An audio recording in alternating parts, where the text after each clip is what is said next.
The morning I carried a small cardboard box through the revolving doors of Blackridge Global, everyone assumed I had just been fired like countless employees before me, but none of them realized that every confident smile in the executive offices was about to disappear before the week was over. I never argued with the decision or begged anyone to reconsider because I had spent more than 20 years quietly preparing for a day when arrogance would finally collide with the truth. My name is Ethan Carter, and I devoted nearly 25 years of my life to helping a struggling logistics company grow into one of the largest transportation businesses in the country, even though my name rarely appeared in interviews or glossy magazine articles celebrating its success. While the founding family enjoyed the attention of investors and reporters, I preferred solving impossible problems behind closed doors because I believed lasting influence was always more valuable than temporary recognition. Everything changed when the company welcomed a newly appointed operations director named Vanessa Brooks, a confident woman who believed in expensive education, and her engagement to the founder's son made her untouchable inside the organization. During her first executive meeting, she barely looked at my performance reports before announcing that the company needed younger leadership, and her words filled the room with uncomfortable silence as experienced managers exchanged nervous glances without daring to challenge her. Later that afternoon, Vanessa entered my office accompanied by a nervous representative from Human Resources, who avoided making eye contact while reading a prepared termination notice from a digital tablet, and it was obvious he understood the decision had been made long before either of us entered the room.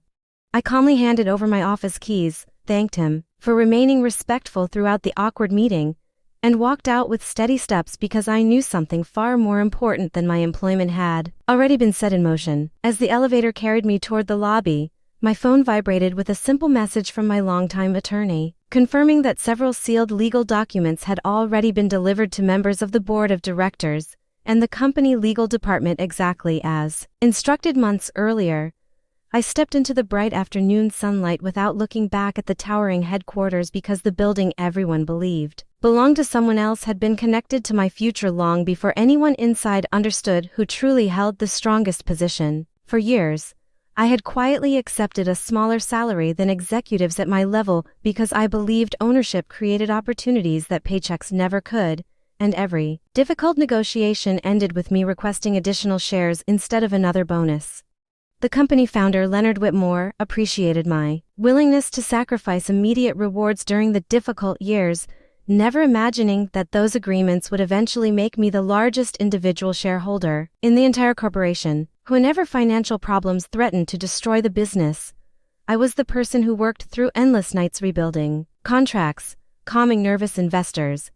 and preventing costly legal disputes before they reached the public, while other executives accepted awards for achievements they barely understood. Over time, family disagreements, unexpected retirements, and carefully negotiated buyback agreements allowed my ownership to grow quietly until I controlled a majority of the voting rights without attracting unnecessary attention from people who only cared about impressive job titles. Nearly 15 years earlier, our attorneys recommended adding a protective governance provision to the shareholder agreement after another corporation collapsed because inexperienced executives ignored legal procedures,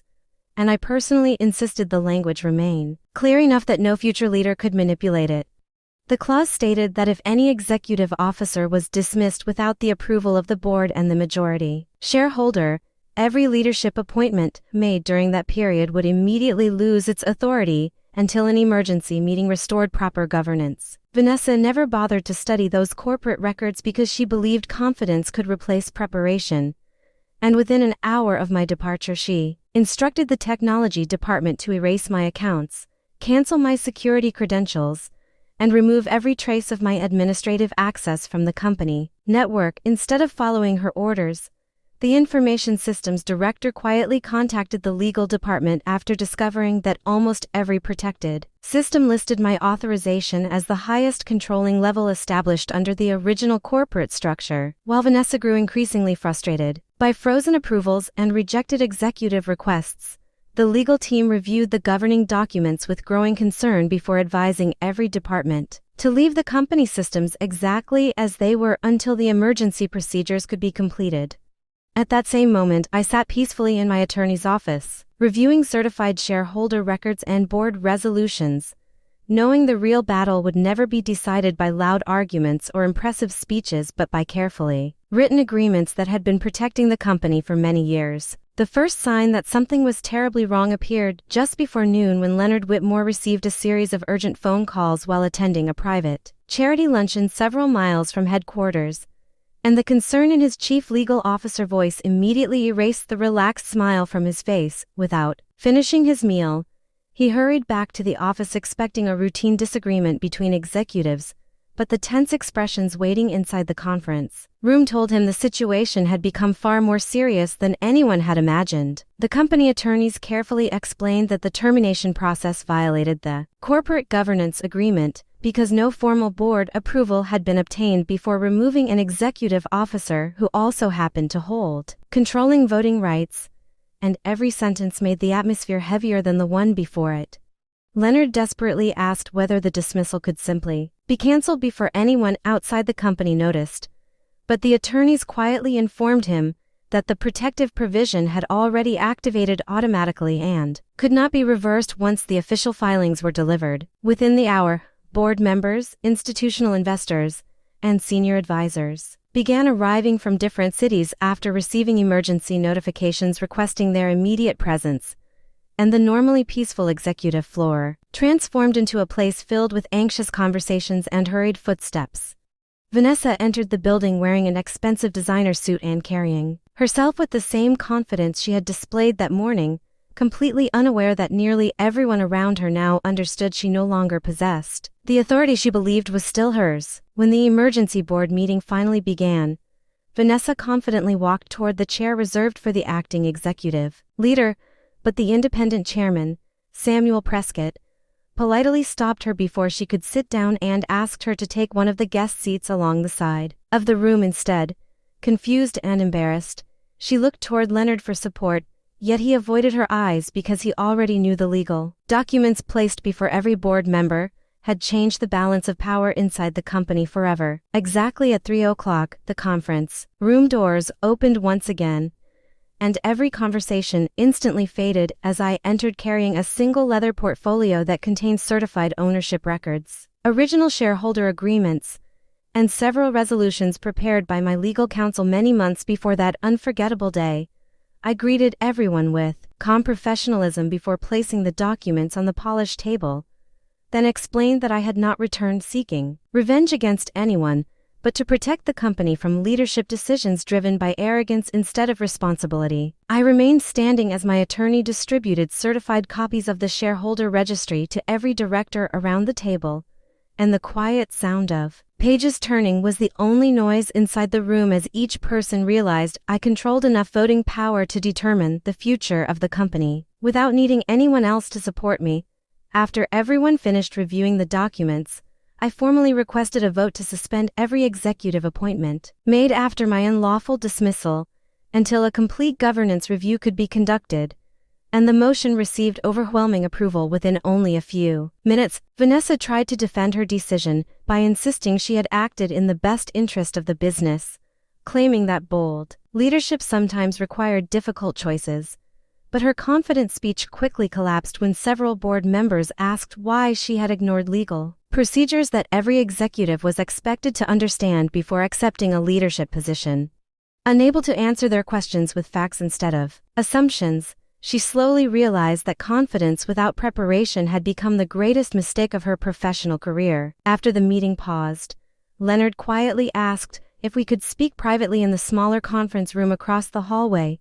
and I agreed because I believed the future of thousands of hardworking employees deserved a thoughtful conversation instead of a public argument fueled by pride.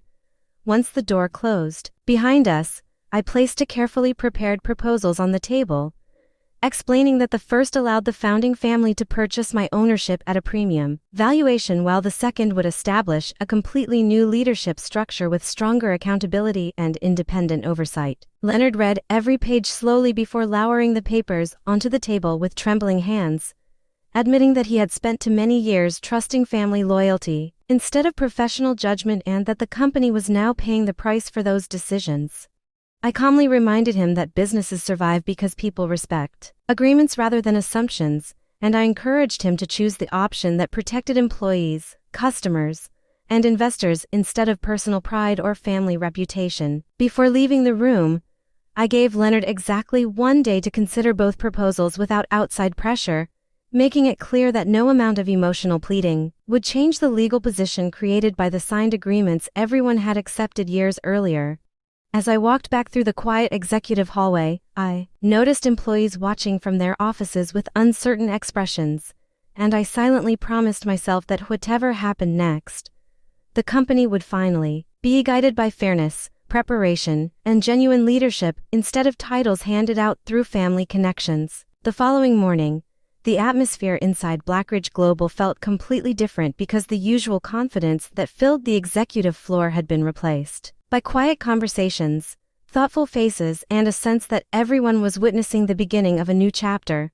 Before the first departmental meeting even started, Leonard distributed a company-wide message announcing his resignation as Chief Executive Officer, accepting responsibility for the failures that had allowed personal relationships to interfere with responsible corporate leadership. Vanessa arrived shortly afterward looking exhausted from a sleepless night, carrying the same designer handbag that had once seemed like a symbol of her confidence. But the expression on her face revealed someone who finally understood how quickly unchecked ambition could collapse. Her access credentials had already been deactivated under the authority of the board, and after collecting a small box of personal belongings with assistance from security, she quietly walked out of the building without creating another scene, leaving behind a lesson that many employees would never forget. Later that morning, the board unanimously approved the restructuring proposal, and I officially accepted the responsibility of serving as executive chair while promising every employee that promotions would be earned through dedication, integrity, and proven ability rather than personal connections or impressive family names. We immediately launched independent audits, strengthened governance policies, expanded employee development programs, and introduced transparent decision-making practices so that every person inside the organization could trust the system protecting their hard work. As the months passed, the company achieved stronger financial results than anyone had predicted because talented people finally felt comfortable sharing ideas without fear of favoritism, and the culture slowly transformed into one built on respect instead of politics. Looking back, I realized that the greatest victory was never gaining a powerful office or winning a corporate battle, because true leadership comes from quietly building something strong enough to survive even when others underestimate the person holding the foundation together. If this experience taught me anything, it is that real authority is never created by expensive titles, elegant offices, or inherited privilege, because lasting success always belongs to those who prepare carefully, honor their commitments, and protect what they have built with wisdom instead of arrogance. Please subscribe to our channel and share this video with your friends and family. We create entertaining and inspiring stories for our viewers, and your support helps us continue making great content for you.